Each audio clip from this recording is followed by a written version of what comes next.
Hello and welcome to the I3 lecture series hosted by the Masters in Digital Photography program at the School of Visual Arts. We are thrilled to have photographer Haruka Sakaguchi as tonight's guest speaker.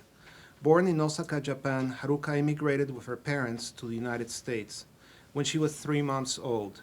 These days she is based in Brooklyn, New York. Haruka uses photography to challenge monolithic interpretations of a culture or community. She has worked with a wide range of subjects, from the Muslim community in the tri-state area to residents of Jeffrey City, a former uranium mining town in central Wyoming. She also returns to Japan regularly to work on an ongoing portrait series documenting Hibakusha, or A-bomb survivors in Hiroshima and Nagasaki. Her photographs have been published in the New York Times, Time Magazine, The New Yorker, Open Society Foundation, British Journal of Photography, Burn Magazine, Rangefinder and Buzzfeed, among others. Her recent project, 1945, was on display at the Nobel Peace Center in Oslo from November 2017 through November 2018. Please help me welcome Haruka Sakaguchi to our lecture series. When Jaime gave me this speaking opportunity, my first thought was, wait, me? I don't have a degree or formal training in photography, nor do I have a career-defining project that I've been working on for decades. So I remember riding on the Q train when I got the email, and my first thought was, what could I possibly bring to the table? That was when my phone rang. It was a client from my other job, my web design business. That's right. I am a documentary photographer who also happens to be a web designer. You see, for the longest time, I hid the fact that I had a secondary job because I felt like it made me less of a photographer.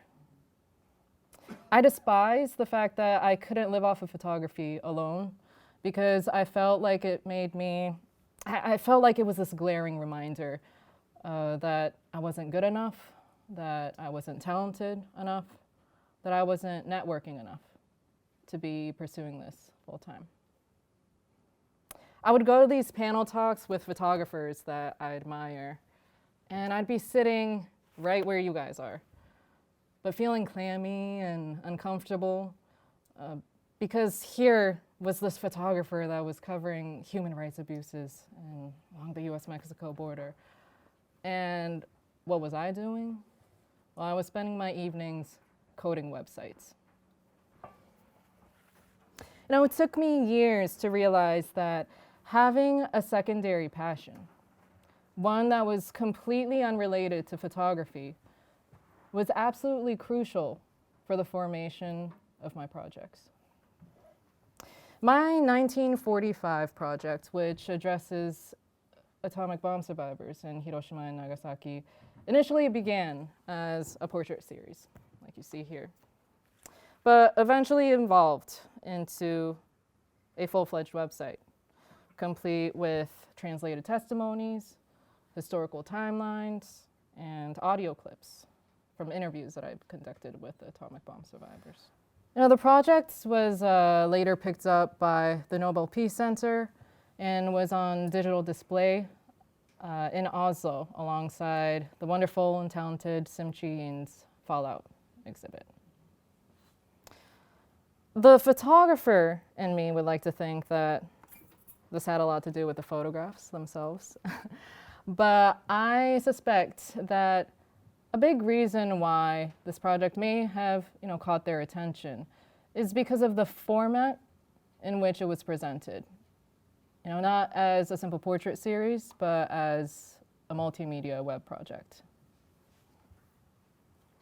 Today, I would like to talk about two recent photography projects that I've been working on, but I'd also like to dedicate some time to talk about seeking balance in your career and embracing your multiplicity as an individual. One of my favorite Japanese photographers, Hiro Kikai, was famously a truck driver and a dock worker while he amassed a huge body of work. I hope that this talk inspires some of you to maybe combine a secondary passion with your photo work. If not, I hope it serves as a reminder that whether you're a photographer slash biologist, photographer slash activist, a photographer slash mother, that you are compelling in your multiplicity. So the first project I'd like to talk about, 1945, you got a glimpse of it earlier. I began this project in spring of 2017. I had no contacts, no funding, or any institutional backing. I had no guarantee that this project was going to be published anywhere. All I had was an extra week that I had booked in Nagasaki after a translating gig that I had in Japan. And I remember I stayed at a motel that was inundated with construction workers at the time, working on a nearby development. I approached the entrance. It was littered with cigarettes and trash. My room was damp and smelled like a dive bar at 2 a.m. I've done a lot of solo trips in my life, but I remember my first night in Nagasaki was probably one of the loneliest nights of my life. The next morning, I approached the nonprofit organizations, the atomic bomb survivor councils that I'd been emailing relentlessly from abroad. But of course, they never got back to me, so I figured maybe if I show up in person, maybe if they hear me out regarding the project, then they would give me a chance. But I quickly learned that these organizations don't take kindly to people just dropping in unannounced. So by noon, I found myself walking to the Peace statue in Nagasaki, feeling completely dejected and empty-handed. The Peace statue is very much on the tourist circuit in Japan. So when I had arrived, there was a bus full of Chinese tourists who were laughing, taking selfies with their selfie sticks. And I remember, sitting down because I had nothing left to do. And I started watching the people. Then I started noticing there were locals that were showing up solo. And they would be wearing juzu, which is Japanese prayer beads around their wrists. And a lot of these locals who would show up, they would skip the chaos in front of the Peace statue and head over to a smaller memorial across the street. So after hours of people watching, I mustered up the courage to approach one of these people. And I was lucky enough to meet Miss Kakita, who happened to be a second-generation atomic bomb survivor who also worked at a nearby atomic bomb survivor council. She was kind enough to invite me into the office and hear me out regarding the project. And that week, she introduced me to 8 atomic bomb survivors. So clearly, this is not the most efficient way to do things. The smarter thing to do was probably to get a grant beforehand or maybe some type of institutional backing so that you know that this project is going to see the light of day. Thing is, I had been applying to grants. I had been reaching out to cultural institutions. But because I didn't have a lot of experience, I didn't have prestige, maybe I wasn't even explaining the projects very well. But as of spring of 2017, I had a project that no one cared about. So why did I put myself through, rejection after rejection, through stinky motel rooms and construction workers to work on this project? It was because as a Japanese immigrant who grew up under the US public education system, I often felt conflicted when we covered World War II during history class. The atomic bombing of Hiroshima and Nagasaki was often treated as this climactic, dramatic, end to a chapter, followed up by a fresh new chapter that may have been the Korean War, the Cold War. But my question was, what happened in between? As a Japanese individual, I'd often heard about the men and women of Hiroshima and Nagasaki who were walking around with keloid scars.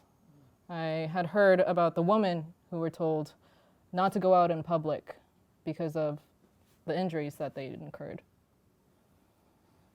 I read about the US occupation of Japan and how the GHQ had flooded Japanese cities with over 430,000 of their troops and had used a third of the federal budget to house and feed these troops in a post-war, poverty-stricken Japan.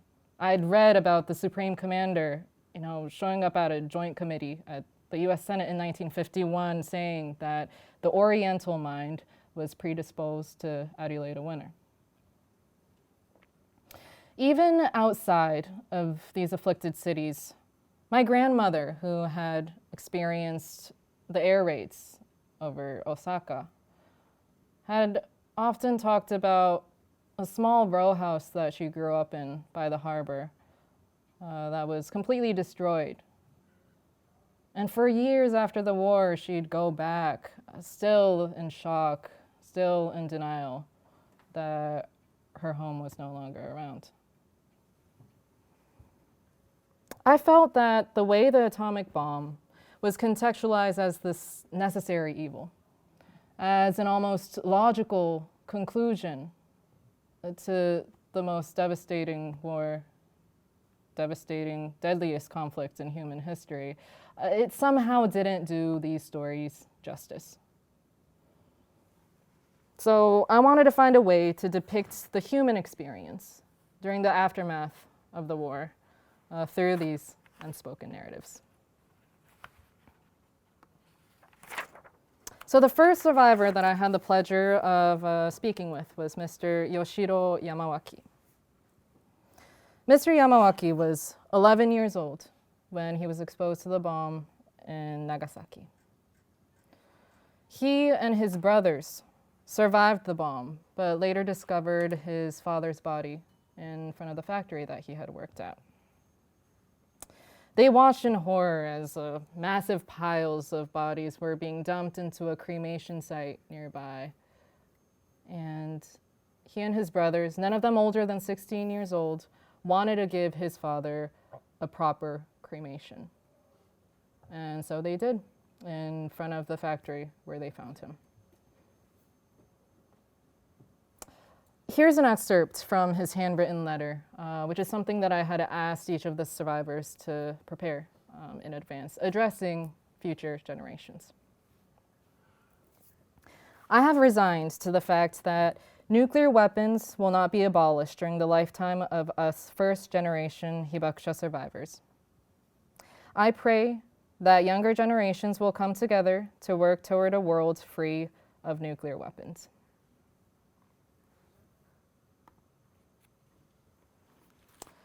This is Miss Michiko Yagi, who was also implicated by the bomb in Nagasaki, but unlike Mr. Yamawaki and so many others who suffered horrendous experiences directly after the bomb, Miss Yamawaki often spoke about the poverty that she and her family experienced for over 10 years after the bomb. She often reminisced going shopping with her mother. That is, going around begging for food at nearby farms in exchange for her mother's cherished heirloom kimonos. She tells a poignant story about how she and her mother once approached a potato farm to trade the last of her mother's kimonos just for a pile of potatoes. But when they were rejected, she looked up at her mother, who had pulled the furoshiki, the blanket that she was carrying the kimonos in. She gently pulled the furoshiki over the kimonos. She bowed deeply toward the farmer and said, "Thank you very much for your time. I will be back at a later date." Her letter reads, "The site of the bombing, Matsuyama Machi, is now a pristine park. Back then, however, it was a bustling town where many people lived and worked. A single atomic bomb detonated 500 meters above this town, destroying everything underneath it. Homes and families disappeared in an instant. Humans cause war, thus only humans can prevent it. I long for a peaceful society where everyone can live with dignity and die with dignity. Peace is not something that we passively wait for. Peace is something that we must seek out and cultivate. Dear reader, please make Nagasaki the last atomic bomb site."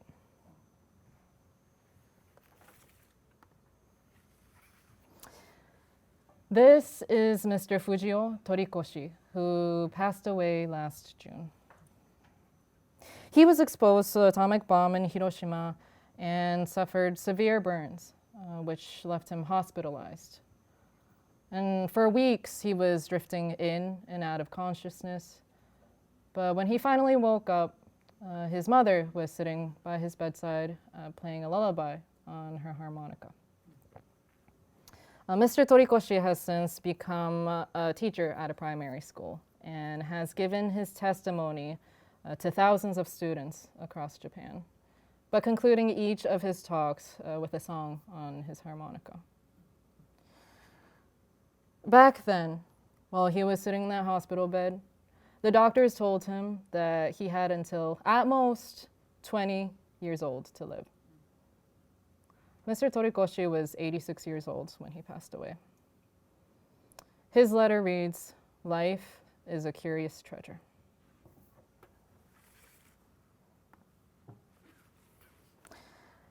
This is Mr. Yasujiro Tanaka, who was 3 years old at the time of the bombing. He was buried alive under the house that he grew up in, but was miraculously rescued by his uncle, who had found him underneath the debris. Still, his face was misshapen, and he lost hearing in his left ear permanently, probably due to the air blast. More than a decade after the bombing, his mother had started to notice there were glass shards growing out of her skin. And the doctors told her that they were probably debris from the day of the bombing, 10 years ago. His sister also suffers chronic muscle pain and kidney issues that has her on dialysis 3 times a week. And Mr. Tanaka often had these conversations with her sister, in which the sister would keep asking him, "What did I do to the Americans? Why would they do this to me?" His letter reads, "You're only given one life, so cherish this moment, cherish this day, be kind to others, be kind to yourself."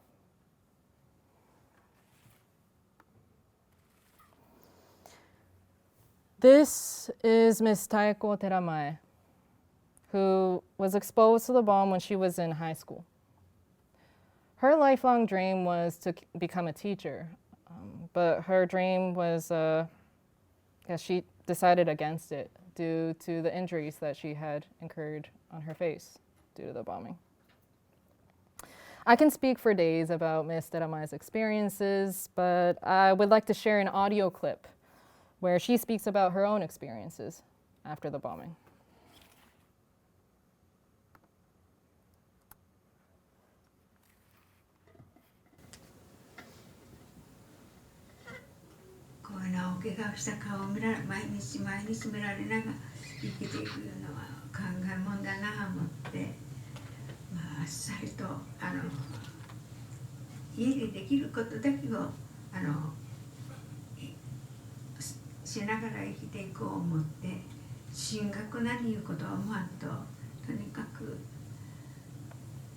の声も働きに行かないということはちょっと考えものではありましたけど、元気でおればいいけど、また原爆症とかいろんな病気にかかっていくんだったら、このままもうおらん方がいいよなと思うようになったのはやはり。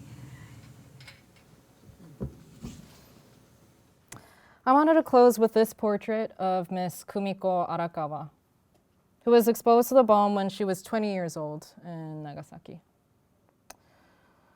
In an instant, she lost 6 members of her family due to the bombing, and at 20 years old, she was the breadwinner of the house. She had to take care of all of her younger siblings on her own. Curiously, she told me that she has no recollection of the day of the bombing or even how she was able to put her younger siblings, take them out of danger, put them through school for years later. When asked to write a message for future generations, she replied, "Nani mo omoitsukanai," or "I can't think of anything." In total, I had the opportunity to shoot with 52 individuals for this project. This project I made over the span of 2 years, visiting Japan 2 to 3 times a year. It's been featured on Time, like Jaime mentioned, on August 6, 2017, which is the anniversary of the Hiroshima bombing. And as mentioned, was put on digital display at the Nobel Peace Center from November 2017 to November 2018.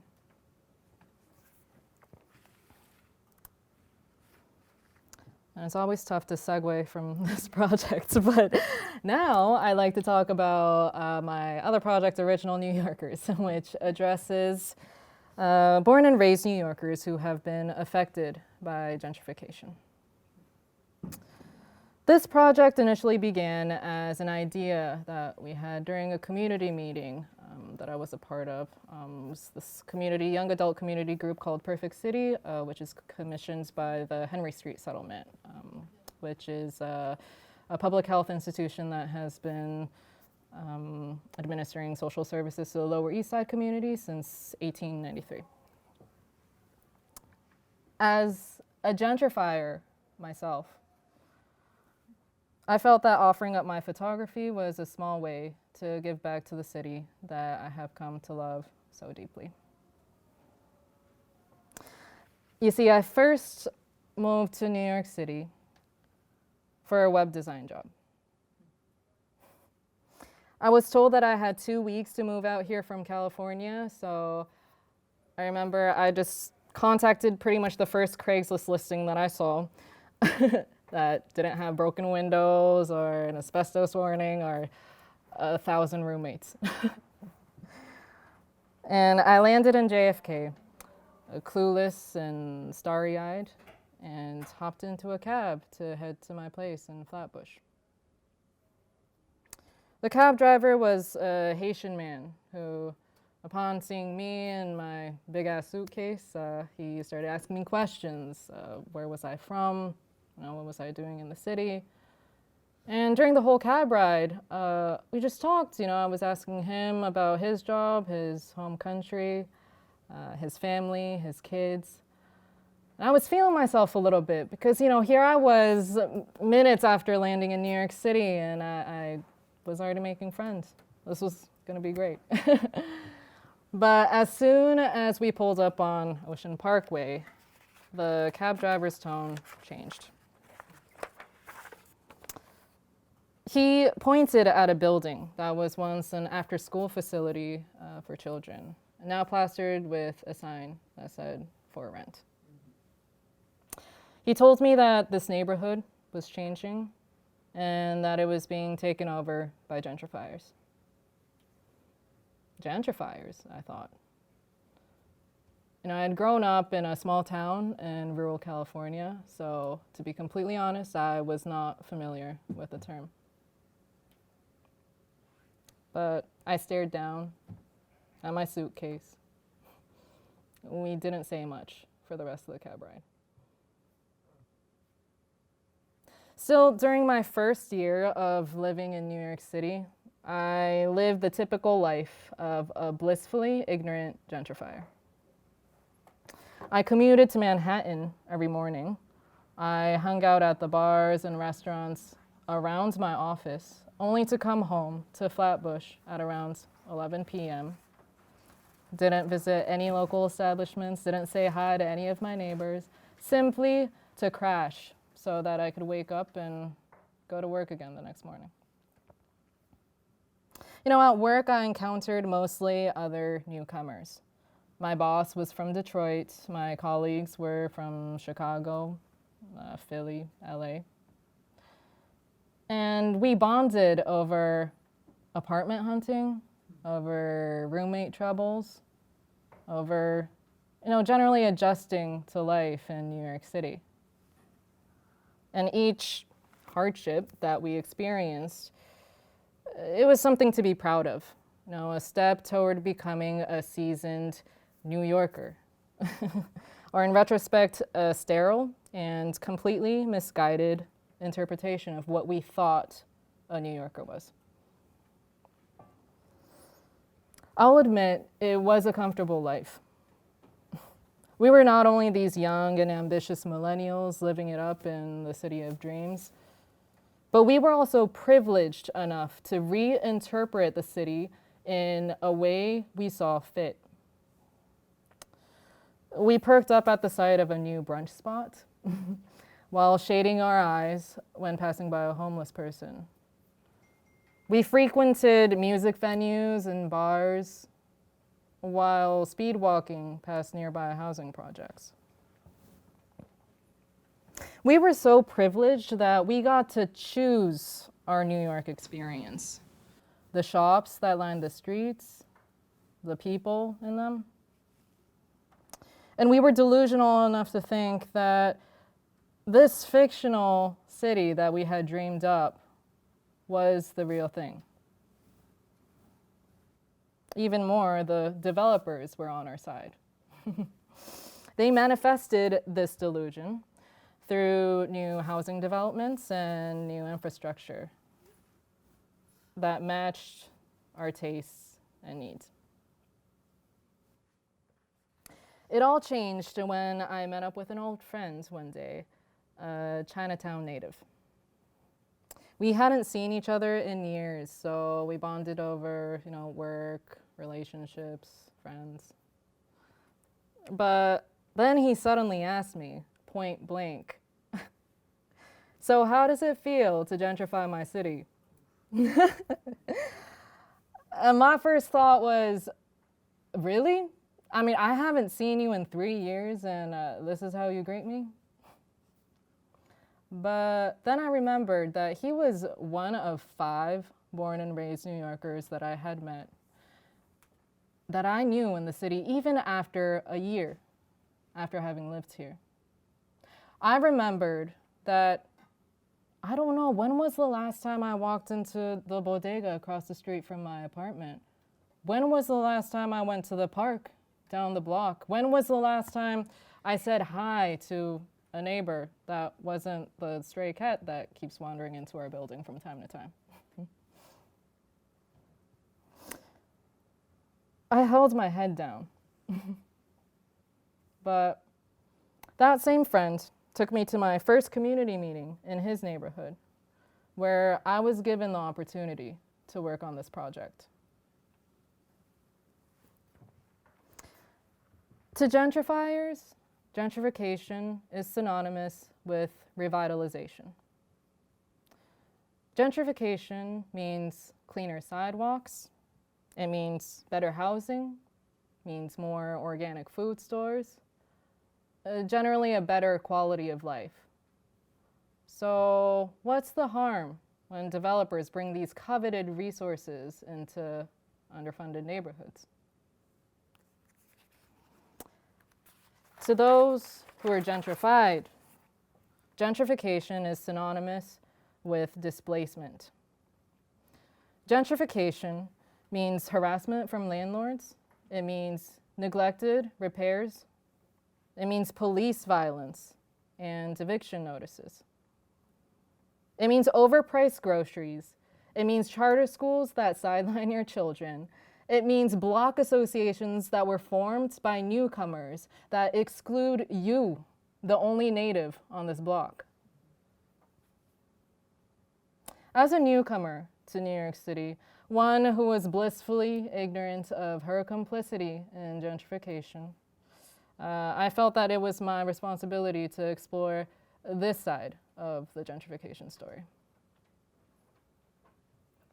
But given my status, the last thing I wanted to do was speak on behalf of anyone or portray any of the individuals as a monolithic group of victims, which is why I decided to use the open letter format, very much like my 1945 project, to offer as much space for my sitters to speak about their own thoughts and experiences, both of which New Yorkers have in high abundance. I photographed my sitters in their homes and workplaces and asked them to submit a handwritten note, either depicting the way gentrification has affected them personally or an open letter to newcomers to New York City. The unedited note was then positioned next to the portrait in diptych format.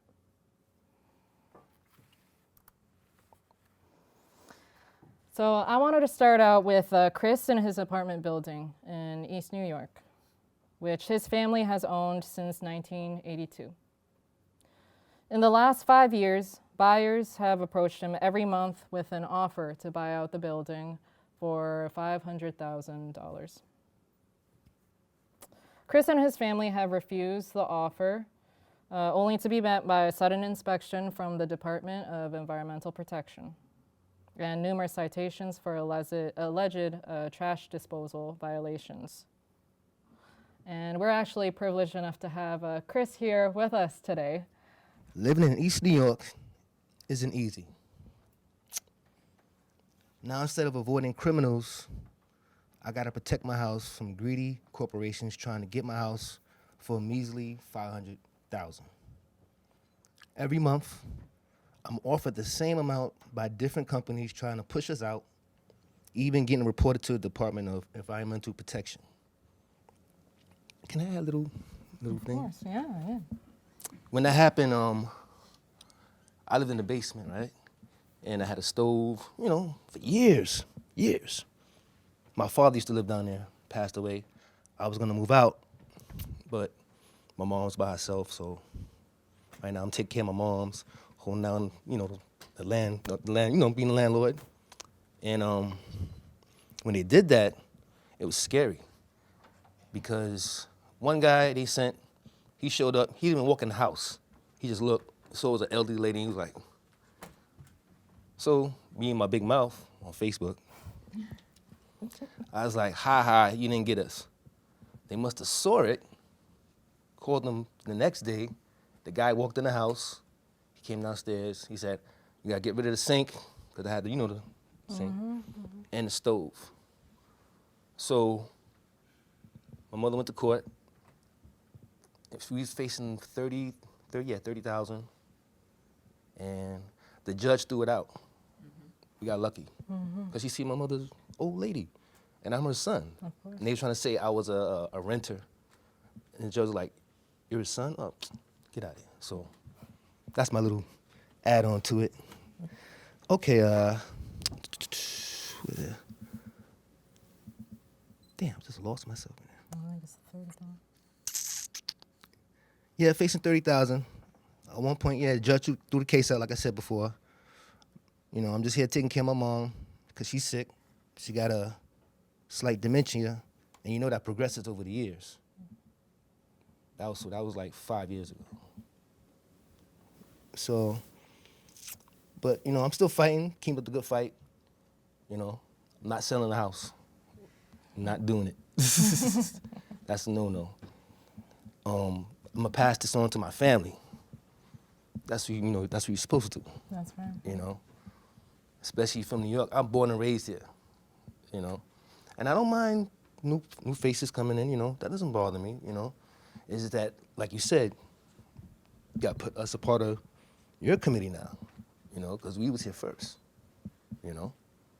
That's all, you know, because I hear people like, oh, they're kicking us out, this and that, but it goes two ways. Because we was born and raised here, but sometimes we didn't take care of the things that y'all doing, you know? So I don't mind the parks being clean, and I definitely don't mind the criminals being gone, like, that I like, you know? I love that, trust me. But yeah, but it's not just you, like, not you as a gentrifier. You gotta recognize the corporations and these greedy investors. So it's not you, it's not your fault. I blame it on somebody else, you know? Because if people don't think open-minded, they think, oh, they moving in and they not saying hi. It's like, whatever, you know, it's all good. Eventually you get to know the person, say hi.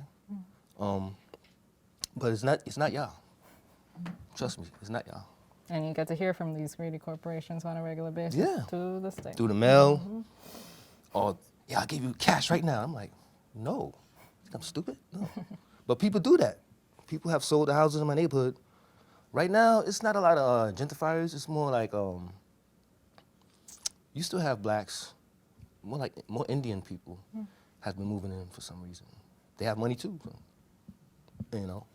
East New York is changing. Yeah, it's changing, so, okay. I think that's about it, right? Yeah, I just love the last part. We got, you know. What's the last part? You're here fighting the good fight. Oh, here fighting a good fight for my family and the future generations to come. You know, have a roof over their head, and they don't have to worry about paying high-ass rent. Because I rent out rooms, but I don't charge. Yeah, I'm reasonable. We could work something out. You know, I'm not greedy. You know what I'm saying? I know how it is. You know, especially living in New York, everything's jacked up. They put the raise, now everything's gonna go up again. Metro cards. Well, they're taking away Metro cards, but still, you know what I mean. Yeah. So, thank you for having me. Thank you, Chris. This is Mr. Koo in his Lower East Side apartment in the Vladeck projects in the Lower East Side. Mr. Koo immigrated to the U.S. in the 1960s to escape his very harsh life as an orphan who grew up in the military barracks. He worked his way up from serving hot dogs on Wall Street to eventually owning and managing his own restaurant. But the venture started to suffer, and he accumulated a lot of debt. He was extorted dry by local gang members, and with medical bills and rent going up, he eventually had no choice but to move his family over to the projects. His letter, which was translated by his son Jay, reads, "Welcome, you New Yorkers. Gentrification is not about newcomers or coffee shops, kind of like what Chris mentioned. Gentrification is when policymakers and developers collude to advance policy changes which deliberately benefit those with capital over poor and working class communities. If you are not with the super rich who exploit everyday people, then you need to fight to keep your place here in New York City. We are all at risk to be displaced. I am here fighting with my son. Protect New York City."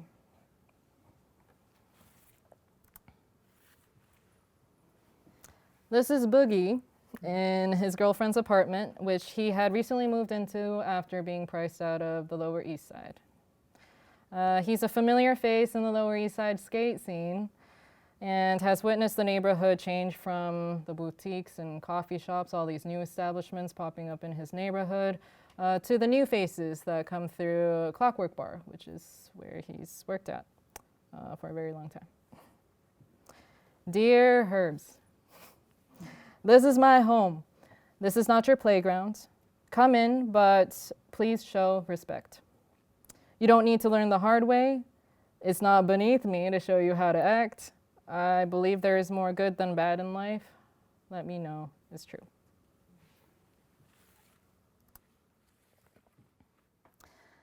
This is Gordon in his Bed-Stuy apartment. Gordon is a 25-year-old DJ, born and raised in this neighborhood. Newcomers on his block recently formed a block association, which is a term that rings foreign to longtime residents of his neighborhood. Gordon's letter was one of the top favorites when I exhibited the series at Henry Street Settlement. But I'm gonna let you guys read this one to yourselves.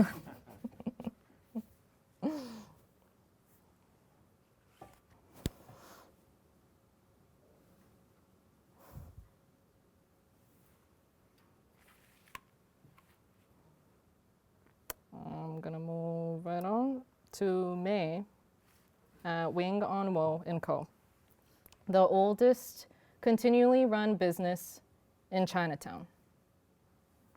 In the summer of 2016, May's family was on the brink of selling the property for up to $10 million. However, 26-year-old May convinced her family to turn down the offer and has since redefined the space into a community gathering space that hosts artist residency programs. And she has done this to serve a rapidly gentrifying Chinatown. Her letter reads, Dear Chinatown newcomer, have you eaten yet? That's how we greet each other here in my Chinatown community, with deep care, love, and respect for one another. I invite you to do the same. Get to know the people that make up your new neighborhood. Inquire, ask questions, engage in conversation with your neighbors. Learn about their stories and how their family came to settle in this close-knit community we know as Chinatown. I ask that you think deeply about what it means to be a resident of a neighborhood, a member of a community. You have responsibility whether you choose to or not. How will you contribute? How will you actively participate in your Chinatown community?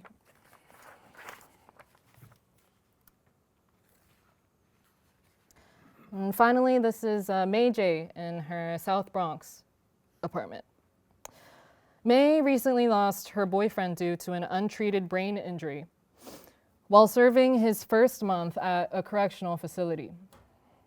His initial charge was a misdemeanor for smoking and rapping in front of his housing project in a rapidly gentrifying Bushwick.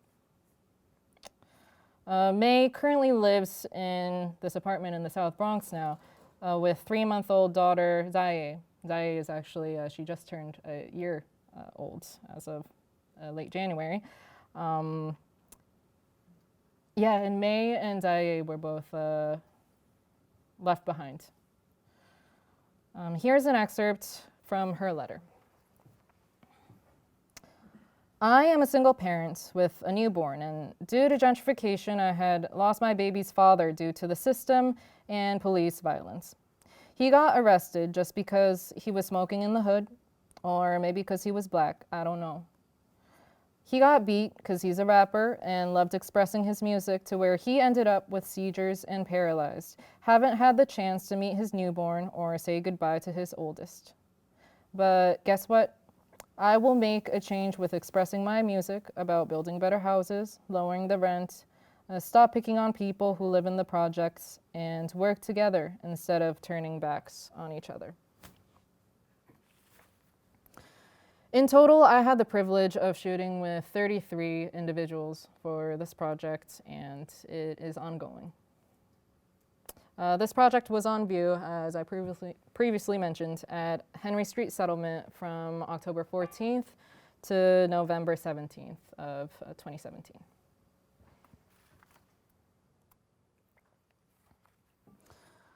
So while these two projects are drastically different in content, they have one thing in common. They were not funded by photography grants or scholarships, not by any photographic institution or photography assignments. They were both funded by my web design work. The secondary job that I'd carefully masked when I was speaking with editors and friends, the secondary job that I considered was my weakness, was what had been supporting my vision all along. You see, in this society, we tend to romanticize the notion of being a starving artist. We have this twisted idea that an artist must, live in a constant state of deprivation in order to produce any meaningful work. We applaud those with a blind love for a single medium. We adore those with a stoic disregard for material comforts. We conflate their poverty with purity while conditioning other artists to believe that as long as they chose this path, they don't deserve to demand fair wages or live a comfortable life. I suspect that's why it felt more palatable to me to fund my photo work through photography. I suspect that's why, until now, I shrank away from telling others that I was supporting my photo work through other means. Because a part of me felt like I was being disingenuous. I felt like I wasn't doing my time. Now, I'm not here to discourage anyone from pursuing photography full-time.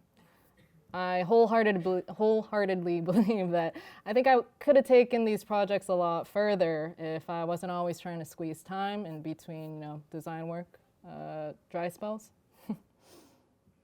But for those of you who are sitting out there today, struggling to do photography full-time, for those of you who are watching their dwindling bank account and contemplating, maybe a secondary source of income, I want you to walk away today knowing that being multiple things doesn't make you less of a photographer. Being resourceful doesn't make you less of an artist.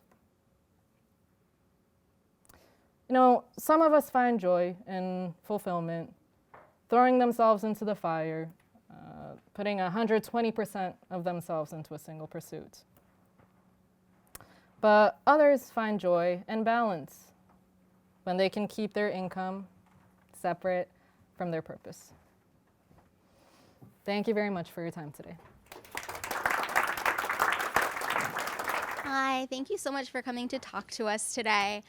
This isn't so much a question as it is a comment. I myself am a third-generation New Yorker, and I have the option to either live with my parents or become a gentrifier myself.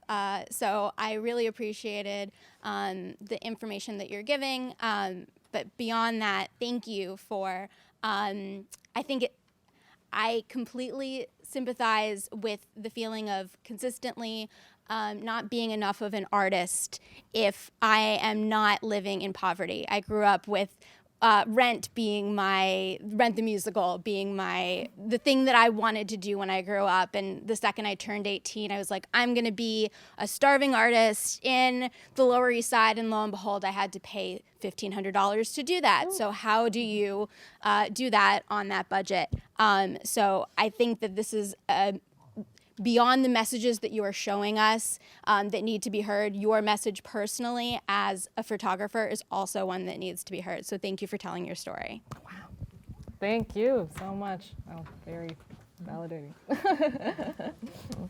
Hi, thank you for your talk and thank you for sharing your vision. It's extremely inspiring and touching for me personally. And then I just have a question about maybe looking at your photography, what makes you decide how you photograph your subject. For example, the first series was a studio project and then the second one is more like environmental portraits. Mm-hmm. And what makes you decide your approach. And also during the first series, you mentioned some of the survivors, they were injured, but you didn't show them through the photographs. And then I was wondering what was your thought behind of this process? Thank you. I guess for the 1945 project, the black background, it was initially due to more practical reasons. So in Japanese culture, it's very hard to just walk up to someone and be like, hey, can I come over to your house? So a lot of these meetings took place in public spaces. So it would be at a park or a very bland, setting. A cafe, for example. So in order to make it work while not having to deal with the distracting backgrounds or otherwise bland backgrounds, I ended up, I brought over a kind of portable studio kit where I could just use low-key lighting to black out the background.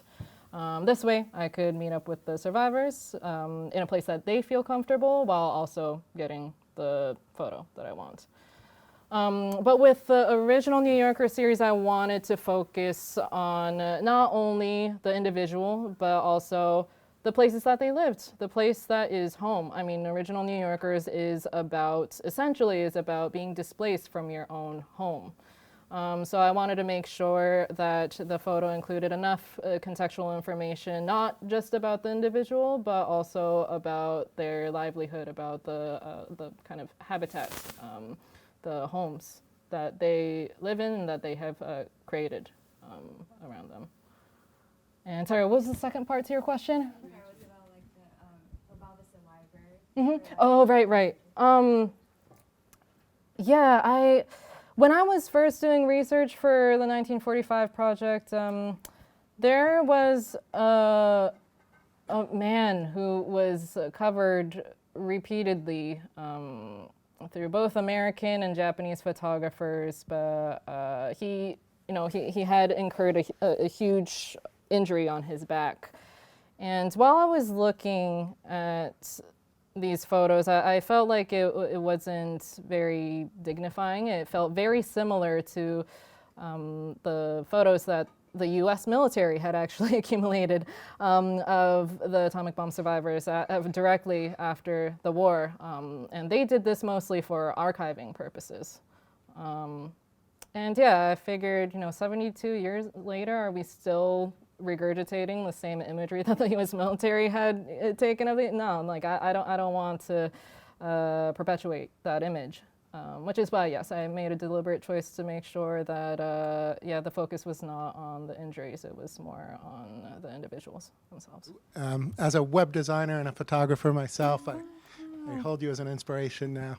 I'm curious, because you funded these on your own, but now that they've made it to the public, have you been compensated, or is it still just you did it and your compensation is the recognition in Time magazine? Yeah, I would say the recognition,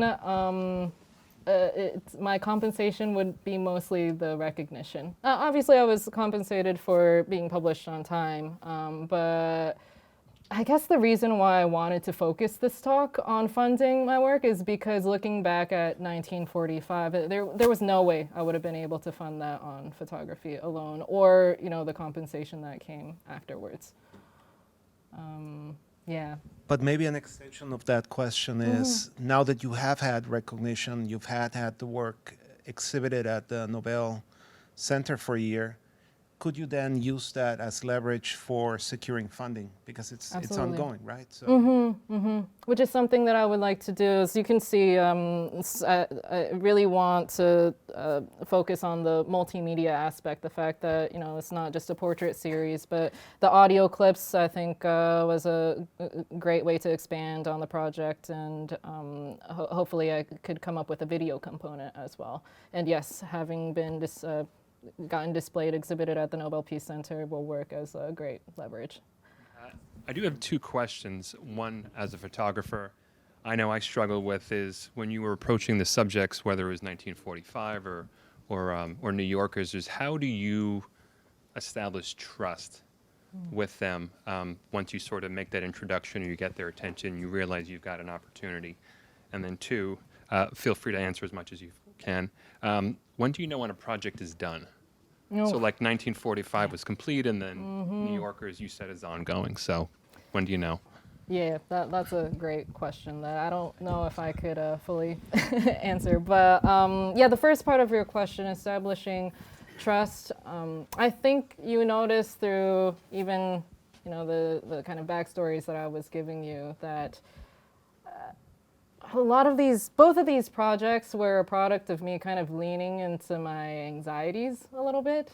With the 1945 project, although I was born in Japan, my adopted home country is the US, which was the cause of the pain and suffering of the survivors that I was asking to offer up their time and energy to speak to. So of course I had a lot of reservations going out there.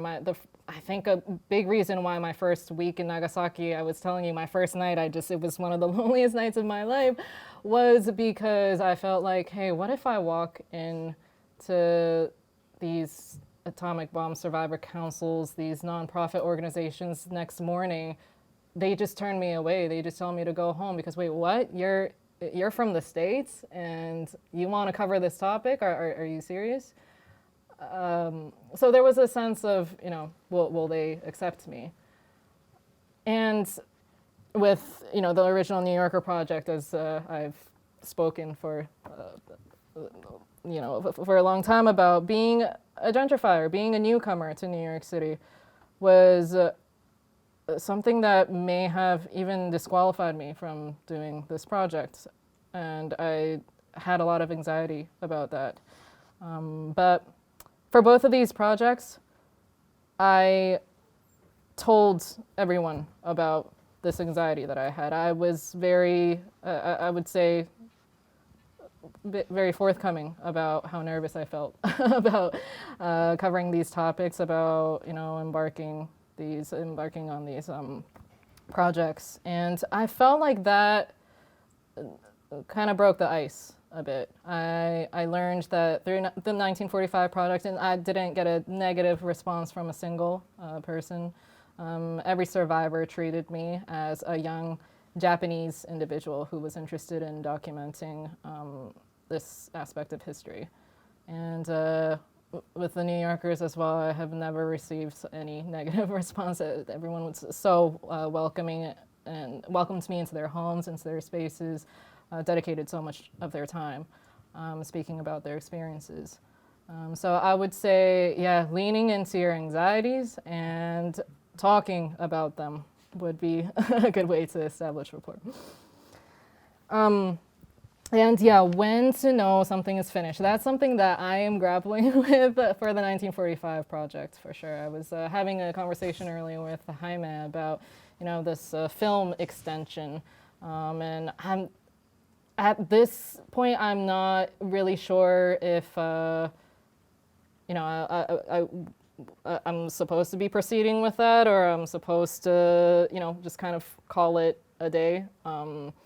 Yeah, one thing with the film project was that it would be more of a behind-the-scenes reel. I'm collaborating with a Japanese filmmaker who really wants to focus on the day-to-day life of her grandmother, who I had the opportunity to photograph for 1945. And the photographer in me is like, well, okay, so we've got, the black backdrop, so we got to make sure that, the video looks kind of visually cohesive with that. But if I'm honoring, by extension, she is a third-generation atomic bomb survivor. Of course, I would have to honor her wishes. I would want to honor, her vision for this project as well. And in her mind, there's more value in documenting the day-to-day life of her grandmother. And right now, I'm grappling with, how to proceed, honoring the filmmaker's vision, but also trying to fit it visually into the 1945 project. So yeah, I wish I had a better answer. That's something that I'm working on as well. I was very curious when you started mentioning different generations of survivors. So, it's obvious, I think, to everybody that somebody who was exposed to the blast and survived it is a survivor. But can you talk a little bit more about second generation or third generation survivors and what that means to you? Right, so the second generation survivor, I can't speak for everyone. Everyone has, there's just a multitude of experiences, but one common thread seems to be grappling with physical ailments that cannot be explained. So nuclear radiation has some genetic consequences that hasn't really been researched. So for example, you have a second generation survivor that I spoke with who just suffered multiple rounds of cancer in soft tissue areas, and she wasn't really sure why this was happening. And every time she would speak to a doctor, they would, kind of say, it's unknown. We're not really sure why this is happening. There were multiple second generation survivors that I spoke to who had spent a significant portion of their childhoods just feeling sick, kind of flu-like symptoms, and they weren't really able to participate in school activities, be a kid. But at the same time, their parents would take them to the doctor, and again, they'd get the same answer, this unknown factors. And so I think with second generation survivors, it was mainly the fear of the unknown. And also dealing with the silence, the unspoken narratives of their parents' experiences. There was a lot of silence around this issue, mostly because the parents wanted to protect their children from the stigma of being a descendant of an atomic bomb survivor. So, here you were experiencing some physical ailments, some mysterious conditions, but you'd ask your parents and you can't get a straight answer about what had actually happened to them. So yeah, the combination of these two things seemed to be a kind of recurring theme in the experience of a second generation survivor. Yes. Thank you so much for your time.